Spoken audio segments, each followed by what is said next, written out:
we interrupt the regularly scheduled program for Davy's Guide into Screenwriting.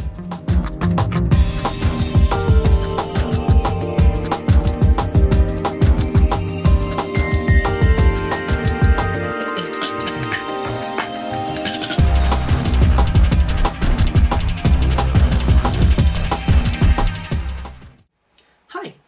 Let's try to get this all in one take. So, April is the month of Script Frenzy, a challenge to write a 100-page TV, comic book, stage play, movie, or whatever kind of script in 30 days. Obviously, it's already started, but if you want to get into it, don't worry, it's not too late for you to catch up. And to help you along, and generally as a guide to anyone who may just want to get into script writing, here's an entire semester's worth of screenwriting class in 5 minutes. I'm going to be talking about how to write for a Hollywood-structured movie, but it works for other types of scripts and even novels too, with just a little bit of shuffling. First things first though, before you even start the writing, you need to reduce the entire plot that you've already come up with into a single sentence, which we call the logline. You need to describe the character, based on the archetypes of course, what their problem is, drama is conflict, and something quirky or ironic that makes the movie unique. For example, try to guess what these log lines are talking about.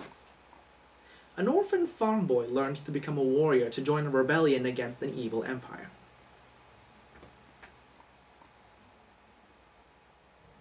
That one's pretty easy. How about a single mom without legal training uses her wits to take on a water-polluting evil corporation?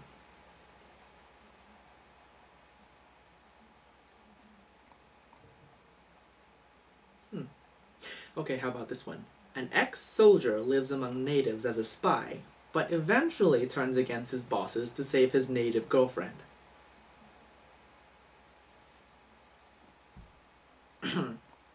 Anyway, it is absolutely crucial that you be able to reduce your whole plot into one sentence.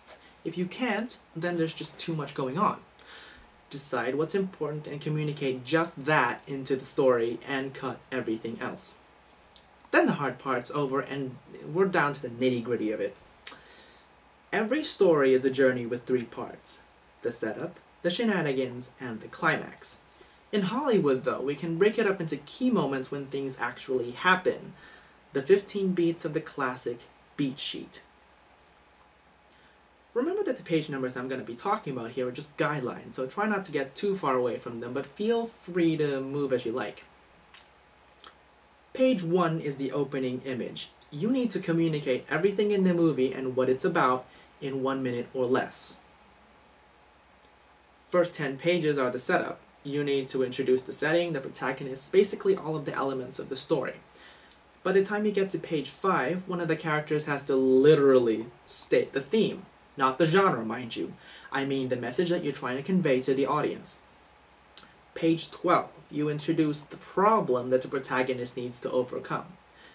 From then on until page 25, the protagonist will discover the problem and face an internal struggle of whether or not to get involved in it. Then something big happens, it doesn't matter what, that will get the protagonist moving, and that will be the end of the first act. Now, because we built a lot of tension, we introduce a B story around page 30, usually something romantic or comedic, that'll help the protagonist later on. More on this later. The large part of the script begins from page 30 to 35. This is where the cool stuff happens, and then it takes us to the midpoint, which is the spike in the action when the protagonist is the most successful and everything is really awesome. Obviously, though, it doesn't last, because we break the tension again from pages 55 to 75 to remind the audience that the bad guys are closing in. The antagonist starts to fuck shit up, and everything goes downhill from there. By page 75, everything seems lost, and everything is hopeless, and somebody dies, or loses a limb, or the princess gets kidnapped, or something like that.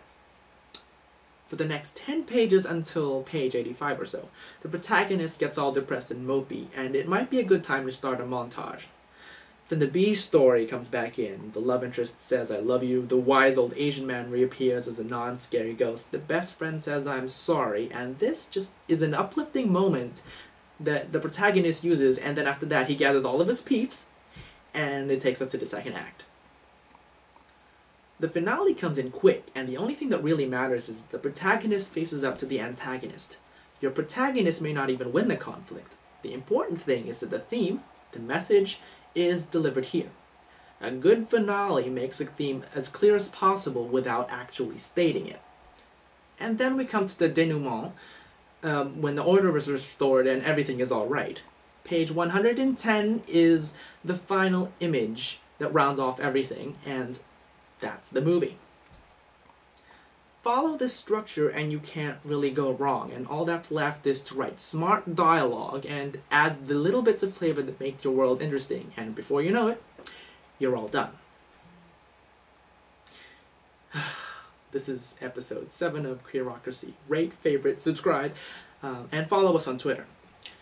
If I left anything out, or if you wanted to say something else, text comments and video responses are very welcome. Until next week, goodbye.